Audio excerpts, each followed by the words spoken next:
Hello and welcome to the first episode of Bowstrings ad Nauseum, and today I'm going to be examining the Griggs Archery Systems, also known as GAS, SystmX strings and cables. These are new for 2025 and they have been the topic of much discussion. There isn't a lot of information about them on YouTube aside from entities that actually sell them, so I figured I would inject myself into this topic as a disinterested party. Before I start wading through the mist, I need to get my usual disclaimers out in the open. I also have to spend some time laying everything out, so please bear with me on that. If you don't wish to listen to the setup and want to skip straight to the results, please skip to this time code. I know that's what everybody really wants to find out, as opposed to listening to me talk. Every product shown in this video was purchased with my own money. I am not affiliated with or sponsored by GAS, JBK, or any of their competitors. I was not sent anything to evaluate or given a discount, and I do not possess any conflicts of interest that would prevent me from reporting my findings in as objective a manner as I can. I'm just going to tell you what they are, how I tested them, and my interpretations of the data. Sorry, you're going to hear some chirping because I'm recording this in the morning, so sorry about that. Now that being said, I also need to keep things in perspective and stress that the results shown in this video are based on a sample size of 1, and they are specific to one bow out of the 150 models for which GAS is offering the SystmX strings. Also, I couldn't eliminate human error entirely, and I'm sure there are other variables that I didn't factor in or I omitted for the sake of keeping things simple, so feel free to pick apart my methods in the comments section if you choose to do so. So I will not be making any sweeping generalizations regarding the SystmX line as a whole because I did not test a representative sample. You won't hear me saying anything like, I bought these so you won't have to. I can only judge them in the context of the bow I used for the testing. That said, if anyone who bought a set of SystmX strings is interested in sharing their findings with me and having them shown on this channel, please leave them down in the comments or message me on the website. If I can get a decent sampling, I will cover it in my part 2 video when I do a follow-up. I'd probably need at least 10 or 15 different bows to have a decent enough sample, and we would need to come up with some kind of standardized format for testing. That way everything's consistent and we give them a fair shake. I do plan on doing a follow-up video to report on things such as durability, stability, longevity, peep rotation, serving separation, and whatever else I can think of. That should come out shortly after TAC West Virginia. At this point, it's too early for me or any other archer to make a judgment on those, but if it does turn out the SystmX strings perform well by those metrics, then GAS should probably have led with that in their marketing instead of focusing so heavily on the increase in speed. As much as I want to pick apart the marketing and Eric Griggs' reaction to online criticism, I'm gonna just stick to reporting the numbers in this video, because I don't want to make it too long. So the two things I'm able to report on this video are how much effort it took to get them installed and the average speed of the SystmX strings as compared to factory strings and aftermarket strings from another maker. Now SystmX focused on gains over factory strings, but I think it's more important. A person who's looking to replace their strings generally, unless I'm mistaken or I have different conceptions about what the average archer does, they're more likely to go with an aftermarket maker as opposed to just buying another set of stock strings. I could be mistaken. So I think that those numbers are going to be just as important as comparing them to factory strings, because factory strings are notoriously bad, so it's not that much of a stretch to say that your strings are better than those. So there's got to be something else to it than just my strings are better than stock strings. My testing is going to consist of 3 sets of strings: factory, JBK Bowstrings, and GAS SystmX. I checked the specs on each set to get them close enough to each other, and then I went to the range and checked the speed on a chronograph.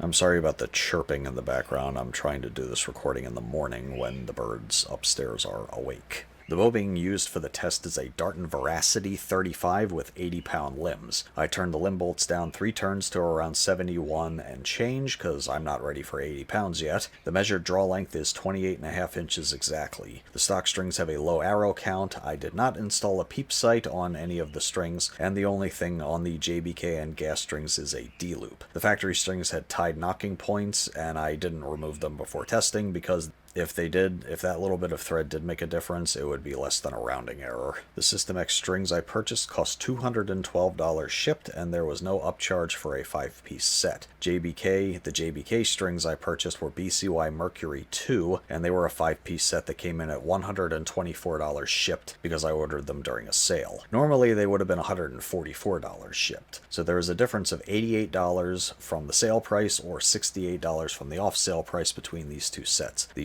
stock yoke splitters were used on both sets because they didn't include any other ones, so I had to use the stock ones. The materials both sets are made from are manufactured by BCY. SystmX strings are made of a proprietary blend of materials made for GAS called VX2, and it is slated to be stable and durable but elastic in a way that would dampen vibration and soften the shot. The JBK strings are made from BCY Mercury 2, which is a material recommended for crossbows and compounds, and it is also supposed to be very stable and durable. They don't make any claims about it softening the shot, so that's something I'm going to have to see if I can feel for. A few other notable differences are the SystmX strings are only available in black and white speckle pattern with black serving, and you are able to choose the diameter of the center serving to match the type of knock you use on your arrows. The JBK strings have no restrictions in terms of color options. The factory strings are 452X according to Darton's website, so you only have one color option for the SystmX strings, while the JBK strings you can pick whatever colors you want that are available for the material, as well as the color of the serving.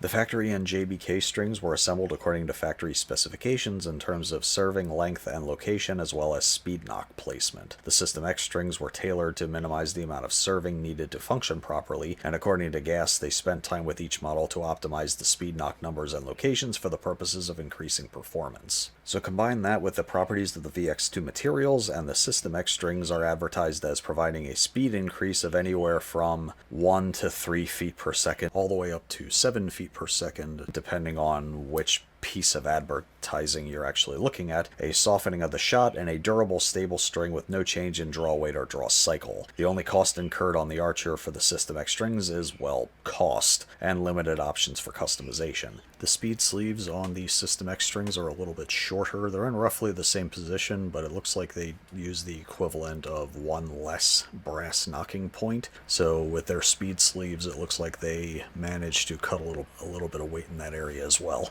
The promise of something for nothing piqued my interest because in this house we obey the laws of thermodynamics, and that's generally not how the universe works. There was some online skepticism about the claim and the numbers associated with it, but as I said, I'm not going to get into it on this video. It's going to be long enough, and I just want to post or present my own results. The arrow I used, note singular, is a 300 spine Easton 6.5mm bow hunter which weighs 416.0 grains.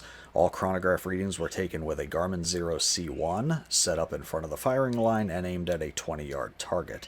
Every speed reading was done on the exact same arrow over and over again. That way my mediocre arrow building skills would not interfere with the consistency of the readings. I also got some exercise running back and forth to retrieve it. That was a choice I regretted for several days later. I'm not much of a runner. As you know, we dwarves are natural sprinters, very dangerous over short distances. I do not yet own a hooter shooter or mechanical shooting machine, so I tried to minimize the effect of inconsistencies in my form by collecting a large enough sample of chronograph readings to average it out. Just like any statistical analysis involving humans, sampling error can be reduced by increasing sample size. TLDR, more individual data points collected, more gooder. Also, inconsistencies coming from the archer do not change between string swaps when everything else is the same, so the results should still be comparable to each other. I also made a point not to conduct these tests on days when I have a strength training session, because any day I try to do both is a day where accuracy and consistency get thrown out the window. So I did the test with, I guess you could say, unmolested muscles. Have you ever tried to work a hinge after you do heavy deadlifts? If you did, you'd know what I mean. GAS did all their testing with a mechanical shooting machine in a very controlled environment, and they chose to run with those numbers. You could say if GAS SystmX was a new medication, GAS performed the lab testing, skipped over the human trials, and immediately put it into production. So now individuals like myself are seeing if it actually translates into real-world testing. By the way, we are still waiting for GAS to release their test footage and data. They claimed there was a video on the way with that information, but nothing has been released at the time of this recording. So if GAS doesn't like the numbers people are putting out, they might want to put out their own numbers instead of screeching about it. As for my testing, I started with the factory strings because they were on the bow, then installed and tested the JBK strings, and finished with the SystmX. The factory strings were already settled in, so I did not take as many readings off of them. The JBK and System strings were brand new out of the package, so I decided to take a larger sample to ensure they were settled in and their newness didn't affect the numbers. The first arrow of the chronograph was the very first arrow I loosed off both the JBK and SystmX strings, and I did not take any practice shots. So that first arrow was literally the first arrow. The draw lengths and let-off percentages were tested at within a few tenths of a pound of each other, and I did not make any efforts to make them exactly the same. One set required 0 twists added or subtracted, and the other came in heavy and out of time, and I had to do some twisting. I'll tell you which one was which when it becomes relevant. I'm going to plug the numbers into an online arrow speed calculator to see what speed I should technically be getting versus what I'm actually getting as an added data point. I also have to assume the chronograph I'm using is accurate. At this point, bow companies have fudged their numbers so universally that evaluating a bow has gone from checking whether a bow hits or exceeds its advertised speed rating to seeing how far under the advertised rating the bow actually performs. So if aftermarket strings pick up speed over the factory, we're not exactly gaining speed. We're just getting the performance we should have been getting already. That's a whole nother discussion, though. So we're not really talking about if you put an aftermarket string, is it going to give your bow a higher IBO rating? The problem is that they're not making their IBO ratings already, so we're getting how close are we getting to the actual IBO rating that the companies are claiming the bow is actually supposed to do? Okay, so now that that's all been laid out, here are the results, but first I need to say one more. On with it! Yes! Get on with it! Get on with it! Alright, very well then. According to the online speed calculators, I should be getting 301.33 feet per second. There are a number of factors that will affect those numbers, like cam efficiency and the more than likely possibility the manufacturers fudge their IBO numbers. They all do it because they can't afford not to do it when everyone else is doing it. The last time a company tried to post honest numbers, I believe, was 2018 when PSE actually tried to be honest with their speed ratings on the Evoke series, and then they were lambasted for putting out slow bows, even though they were hitting or exceeding the ratings that PSE actually claimed that they were going to shoot. So the rest of the industry continued to put out the less honest numbers about their speed ratings, and so PSE just went right back to doing that again. The factory strings came in with a draw weight of 71.6 pounds and a holding weight of 12.7 pounds or 82.3% let-off. The average of a 13-arrow session, or a baker's dozen, came out to 293.9 feet per second, with the slowest arrow at 293.3 and the fastest at 296.7. Standard deviation was 0.8. And the extreme spread was 3.5 feet per second. So for my purposes, 293.9 is the number by which I will be comparing the other two string sets. I'm not sure entirely what the variance was or what resulted in the variance, considering I was shooting the same arrow. I don't know if it was just that compound bows are not as mechanically consistent as we think they are, or something I was doing, or something the string material was doing. So I don't know. So if anybody has any insight on that, let me know in the comments. Next up is the JBK Mercury 2 strings. Installation of these strings was very easy. After I got everything in place, I checked the specs on a drawboard and found the draw stops hitting at the exact same time, as well as the draw weight and draw length being consistent with the measurements of the factory strings. The let-off percentage was a little bit higher though. I don't know if it was the way I measured it or my scale, but that's noteworthy. So the specs came in at 71.8 pounds of draw weight with 12.4 pounds of holding weight, or 82.7% let-off. The draw length measurement was 28.5. I didn't have to twist anything on the string set to get them in spec. I did have to reverse the cables because there's actually a top one and a bottom one, and that's because I assumed they were identical and assumed incorrectly. So I had to flip the strings so that the serving went all the way through the cable rollers. Out of a 1 in 2 chance of getting it right, I lost. So one noteworthy thing about the JBK strings and the quality of their construction, I didn't have to twist anything on these strings to get them where they should have been. So JBK deserves credit for that. The chronograph readings for the JBK strings consisted of 30 shots with the same 416 grain arrow and produced an average of 298.5 feet per second, with the slowest reading at 296.5 and the fastest reading at 302.5. The standard deviation was 1.8 feet per second and the the extreme spread was 6 feet per second. So the Mercury 2 strings had a greater spread and standard deviation than the stock strings, but also had a higher average speed than the factory strings by 4.6 feet per second. So that was unexpected. Now onto the SystmX. Installation of the SystmX strings took a little longer than the JBK strings. When I got everything in place, I put the bow on the drawboard, and peak weight measured 2 pounds higher than the other two sets at 73.8. The bottom cam draw stop was hitting first, and the draw length was a little longer than 28.5 inches. So I timed the cams first, and then I needed to remove 2 twists from each cable to address the draw weight and draw length. So once I got everything straight, the draw weight measured 71.6, holding weight of 12.8 pounds or 82.1% let off, and the draw length was 28.5. Just to get things out of the way, the 0.2 of a pound of draw weight difference between the JBK and SystmX strings equate to about 1/3 of 1 foot per second. So not a huge difference, but not a huge difference. I ended up doing 2 separate 30-arrow sessions with the SystmX strings because one of my cameras went dead before I could get started. So I will post the numbers on the screen for both of them. The second session, I was able to record the chronograph as it was taking readings. So that's what is being shown on the screen in fast motion right now. The results of the first 30-arrow session were an average of 296.7 feet per second, with the slowest arrow at 296.3 and the fastest arrow at 297.2. The standard deviation was 0.2 feet per second, and the extreme spread was 0.9. That shows an average speed increase over the factory strings of 2.8 feet per second. It also shows a lower standard deviation and lower extreme spread, which I think is going to be relevant later. The second 30-arrow session produced an average of 297.3 feet per second. The slowest reading came in at 296.7, and the fastest came in at 299.1. That gives us an extreme spread of 2.4 feet per second and a standard deviation of 0.5 feet per second. The second session shows an average speed increase over factory strings of 3.4 feet per second. And if we combine the two averages and average them out, we get an average of 3.1 feet per second increase over the factory strings. So before I get into my interpretation of all that, I was not able to feel or hear a lick of difference in vibration between the factory strings, the JBK strings, and the SystmX. I'm going to cut up clips of each one being shot individually to see if anybody even so much as hears a difference.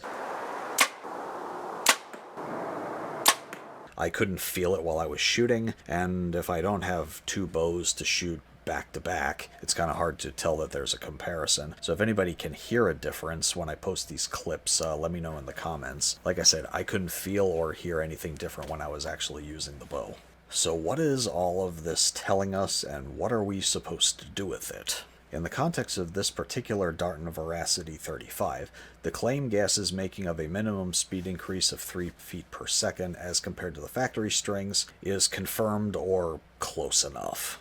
To summarize the 2 things that I said I was going to compare in this particular video, the SystmX strings do the minimum of what they say they're supposed to do, but they also seem to do it more consistently with less deviation and across multiple shots. The JBK strings are faster, but they are less consistent and have more deviation. The SystmX strings took more work to get them in spec, and the JBK strings took no work to get them in spec. I think the narrower variance in speed on the SystmX strings would likely translate into more consistent downrange accuracy, particularly at longer distances. That is, if it's the strings that are actually doing it, and I didn't just happen to become Captain Consistency during 2 of the 4 sessions. Target archery is a game of millimeters, so I can understand why that would be appealing, though pro archers and competition archers don't use what's necessarily better, they use what they're paid or sponsored to use. If I was going to use this bow to hunt, I don't think there's enough of an increase in speed to motivate me to spend the extra money, and consistency across groups of arrows doesn't matter as much as the shot placement of a single one when it comes to hunting and taking animals ethically.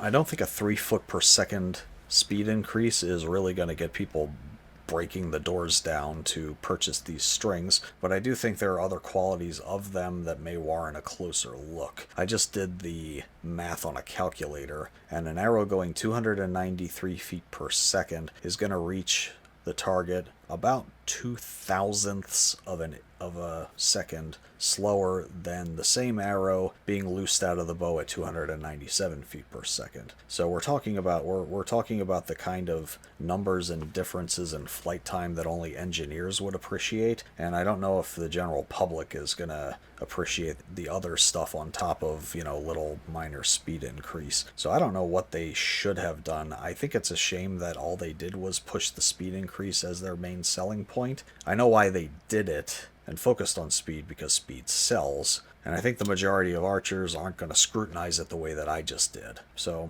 as far as whether these particular strings are worth it or not, it's going to take, additional testing to find out if they hold up better over time than others. But with the data that I have right now, looking at how one is more consistent than the other, I can kind of make an argument either way. So you're not just buying a little bit more speed, because you're not even buying that, you're just buying a more consistent arrow flight. And so that's something to chew on and something to think about, and something they really should have put or stressed more in the marketing. But to the people who do say, who were showing some skepticism, the SystmX Strings in this particular case on this particular bow, they did do technically what they said that they were supposed to be able to do, which is come in a few feet per second faster than the factory strings. So that's something. So they're not all full of hot air. GAS is not all full of hot air. Anyway, I'm just going to leave it at that. Thank you for watching. If you have any questions, comments, or want to share your data, please leave it in the comments section. If you want to support my work, please consider buying a holster, leaving me a super thanks, or tipping me on PayPal. Until next time, take care, stay safe, and happy hunting.